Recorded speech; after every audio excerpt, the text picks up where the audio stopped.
can get started. Okay. So first question is, I'm just going to have you introduce yourself and your creative career. Okay, well, my name is Bill McCrossen, and I am a professional musician, mostly bass, upright bass, some electric bass also. I work all the different jazz clubs and different restaurants and clubs that have live jazz, concert venues. I've toured, played all over the world with some of the biggest names in the music jazz scene. Of course, not right now. The past five months or so, that's come to a screeching halt. But that's typically what I do for a living. So what we're going to talk about today with these other instruments, the kamal ngoni, which is an African instrument made by my friend Johanna right here. That's a whole nother story. It's been a godsend to connect with these instruments and this music. I've always been interested in this particular type of music, which comes from the region of West Africa, known as Burkina Faso is one of the countries, and Cameroon, Mali, Senegal, Gambia. That whole region has similar instruments. The kamal ngoni is a translation. In the simplest terms, it means a young person's guitar. You know how everyone plays guitar in this country? Every other person has picked up a guitar and played some bar chords or some power chords, and they think that they're Jimmy Page all of a sudden. Well, it's kind of like that with this instrument to a certain extent. Because of the tuning, they have a very ancient, deeply spiritual, religious, ceremonial purpose initially. But I believe it was around the 60s or the 70s. It started to make a little bit of a transition with a different tuning so that almost anyone could pick it up and they would sound beautiful. If you just started playing with them, as you'll hear in a little while here, they sound beautiful. But to actually get involved with playing with what you hear from the influence of listening to some of this music, which I have my whole life. I've always been interested in different kinds of African music. So it's much different than most of the jazz or Brazilian music or weird free improvised music that I play. So anyway, that's the story with that. I have a couple of different groups that I play with. One of them is the Curaçao Brazilian Jazz Quartet. Right now we're doing a month-long residency at Nocturne Jazz Club in Denver on Wednesday nights. It's my first indoor gig with social distancing and wearing a mask or on stage. It's a little challenging. But that's one of the groups. I have another group. It's all free improvised music with different world instruments called the Nalanda Ensemble, because we rehearse usually before this lockdown at the Nalanda campus of Nairobi. And that's it. That's Wonderful. my story. Yeah, great. So my next question is, how has COVID-19 affected your life and livelihood? Well, fortunately, miraculously, some of the pandemic money that's been coming in and unemployment, it's really helped quite a bit because everything came to a screeching halt. Obviously, when you're a live performing professional musician, all the places that were hosting music before this obviously can't. There's no question about it. It's not like we don't want to. It's the governor said no live music, or it's just starting to come back a little bit now. Some of it's been outside gigs. We've stayed afloat a little bit doing some live stream stuff. There's a performance space in Lafayette called the Muse. It's an amazing performance space, and we've done a bunch of live stream concerts there, and we get some donations from that, but it's not like like we used to. So again, we're just getting by with what we can. Wonderful. Yeah. I'm sorry to hear that everything's been canceled. I know it's been hard on all of the arts. But also something I want to add is when you're answering, I don't know if you already noticed, but I'm muting my mic, so that's why I'm not giving verbal feedback. So that I can edit the videos a little bit more simply. But yeah, I just forgot to let you know about that. No worries, no worries. Okay. So the next question is, you've obviously been awarded a COVID-19 work project stipend. Would you mind just telling me a little bit about your project and how it can promote connectivity in your neighborhood? Sure, absolutely. So about 2 years ago, I believe, just a slight backstory. Um, I had been doing a little program with another group that I work with occasionally. It was called Moi. A friend of mine, Marilyn Holmes, does some stuff for the Boulder Arts Council here, and we were doing a bunch of different things. Moi stands for music, movement, mindfulness, and art.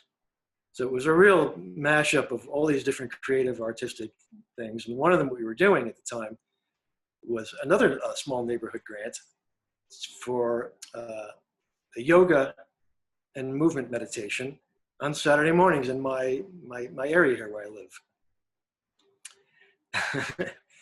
So I was playing one of these instruments that not made by my friend Johanna, but I was playing for the kind of like the cool down period for this yoga and movement thing. And as we're packing up, my friend Johanna just had been going to the mailbox, I think, and was like, "Oh my God, I've been praying to meet someone who knows about some of these instruments. I make them, and I live like right around the corner." I was like, "What? You got to be kidding me!" It's just like the odds are literally completely astronomical. They're such an obscure instrument, in this country specifically.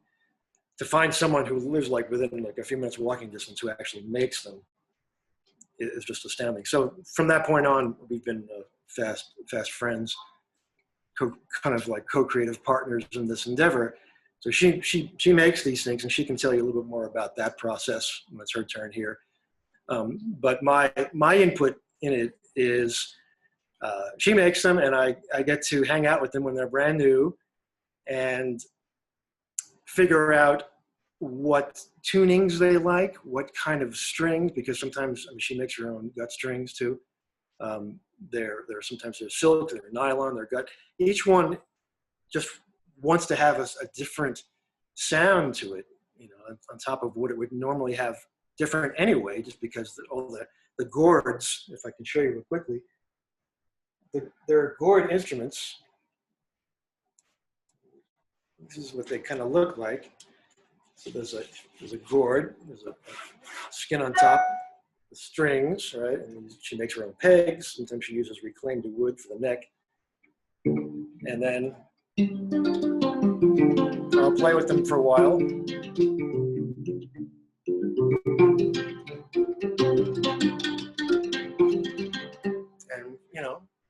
all of a sudden after a few days or a few weeks, their voices kind of wake up and the instruments just come alive, and I've learned to train myself to listen to what they want. It's not necessarily so much what I want.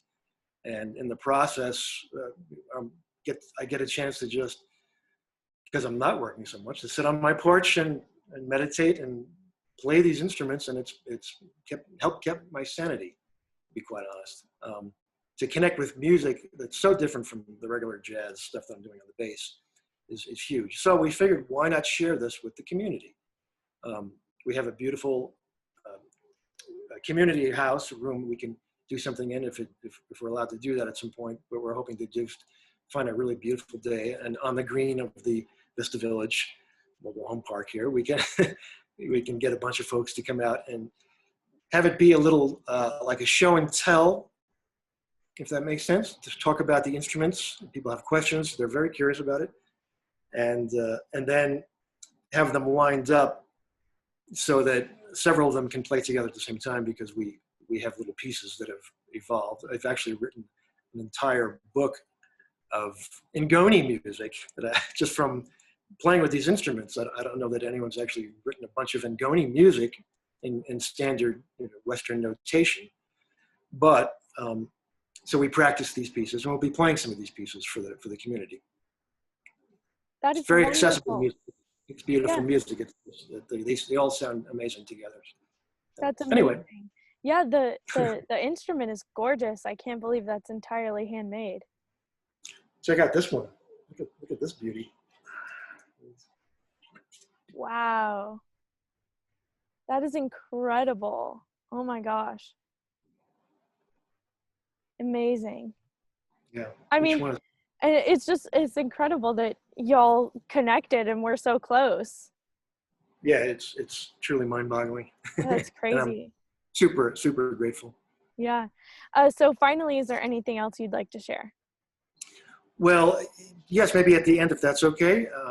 I'll get Johanna up here next to talk about her journeys with these instruments and the music. And then maybe the thing that we would add at the end, if that's okay, is just a little improvisation on a couple of the instruments to give you a little taste of what we'll be doing. That sounds amazing.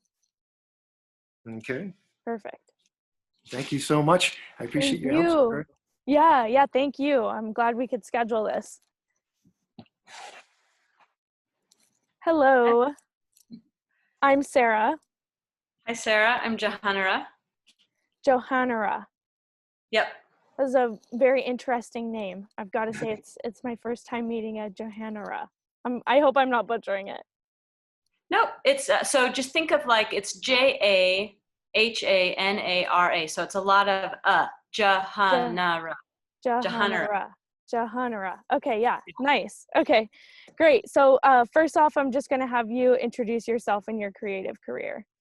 Mm-hmm. So my name is Johanna Laura Mangus, and I'm a musician and an artist of various disciplines, and also a teacher in the Sufi tradition, or I should say one of the Sufi traditions.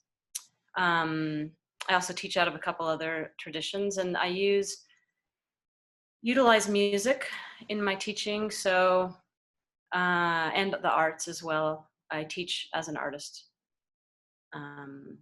Yeah, so I don't know if you want more detail about that or not. It's however much you would like to share. So that's perfect.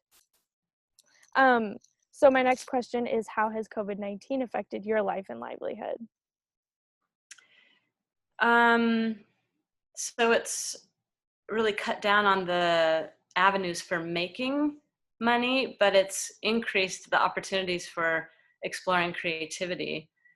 So although I'm not, most of the work that I do is with people, and it's important to actually be together with people because so much of it is happening in a related way where being together and really feeling the energy that's happening between us is important. So I have been able to go a tiny bit online, but not very much. So it's really cut down on my performances and teaching opportunities. But I do also make things. I'm a copper and silversmith and make the Nagonis and some other things. So I have been able to make a lot of Nagonis while we've been on this lockdown. But it has been challenging to figure out ways to make an income. I've actually gone back to doing some of the things I've done in the past, working with elderly people to try and generate some income. We had just done our first performance with our little group. We have several other people that play with us with the Nagoni instruments. And we had just done our first concert. It was really exciting, and that was in February, and then got shut down. So yeah, so again, it's been a real sanity saver to have these instruments to play and to make and to really start honing my craft with them. Yeah, I've found, although a lot of things have become really sad and the emotions are so high, it's been such a great time for you to just resort to your creativity. And that's what's been so interesting for me, to talk to all of the people who got grants and how they've been channeling that energy into their work. So yeah, I'm really excited to hear about this project. So then that leads me to my next question. And so you've obviously been awarded the grant, and would you mind just briefly telling me about the project and how it can promote connectivity? Yeah, so I'm going to start by just sharing that it was never an aspiration of mine to play these instruments or make them. I didn't even know about them. I have a spiritual teacher who asked me and the other people that are in the group to read Sunjata, which is an epic story from Africa, specifically from the Mali general area. And this story is a living story. It's still told to this day. In fact, I have a friend who plays the kora, which is kind of the younger sister of these instruments. It's become like the court instrument, the instrument of the king and the queen and the court. It has 21 strings. I think Bill's going to probably show you one. This instrument is often played now with this epic story. See how big this one is. It's really huge. It doesn't even fit in the screen. No. It's so huge. Look at the size of this thing. And it's probably hard to see on the screen, but there are actually 21 strings. I'll just play it briefly.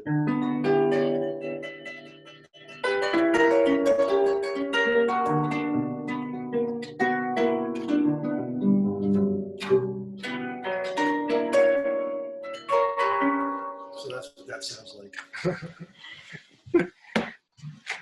So I actually was fortunate enough to hear the story told while a kora player was playing. And then our teacher asked each one of us to make an instrument. None of us knew how to make an instrument. None of us knew what the instrument actually looked like. But each one of us actually made something that was able to be played. And I think something really stirred my soul with this instrument. I had previously been playing one of the most difficult instruments on the planet, which is called a morinhur, which is a Mongolian horse fiddle, which has 2 strings and you bow it. And this is one of the most friendly. I'm not going to say it's the easiest. It can be a difficult instrument to play if you're trying to do a particular thing, but in general, it's a very friendly kind of instrument. And so I just wanted to make a better and better and better instrument. And I tell you this story because I think I'm not unique in that people who come across this instrument are very much captivated. And I think it has something to do with the fact that this instrument really embodies a spirit. And just like with most things African, there are these beliefs, everyday beliefs that trees and plants and objects are imbued with spirits. And the spirit really just captured me, and I can't say no to it. And so one of the ways that I see our project being of value is that every time we've played these instruments for people, it has really touched people. People have had healing experiences. People have had really magical things happen. And our community, although there's a lot of artists and there's a lot of very happy and successful people here, there's also a lot of people coming in from other countries. This is the first place they can land because it's the cheapest rent that they can find. And so to be able to offer something that has such spirit and creativity to help soothe people's souls and their hearts as they're going through whatever hard times, even beyond the pandemic. And that these instruments, although they are inspired from Africa, they're actually being made in their backyard, right here where they lived. So to be able to share something with them. And I kind of envision, even at a point, maybe at the very end of the performance, after we've had the question and answer, that maybe we would invite some people to come up and be able to play these instruments, because really the magic in them is the way that they make you feel. They retune every cell in your body. So I see it also as kind of an opportunity to offer some peace and some healing. That is wonderful. I look forward to when you guys can hold a in-person concert. I would love to attend. Yeah. Awesome. So then we'll just get to the anything else you'd like to share part where y'all maybe play. Yep. So I'm gonna just show you the instrument that I'm gonna play on. This is one that has a really, really large gourd and a short neck and just 6 strings. It's more like an original one. And he's gonna play the very largest instrument that I've made that has 16 strings. And I'm actually gonna sit over here, so you probably won't really see me. You'll be able to hear me, but you'll more see him. This is Big Mama. We call her Big Mama because it is, as she said, the biggest one. It has 16 strings. It's not quite as big as the Cora that I showed you before, but we have this tuned to a specific scale that these two play well together. Just make sure that she's here.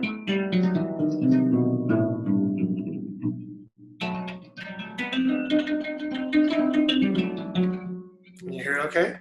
Is it coming through or is it a little distorted? Sounds good. Okay.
Wonderful.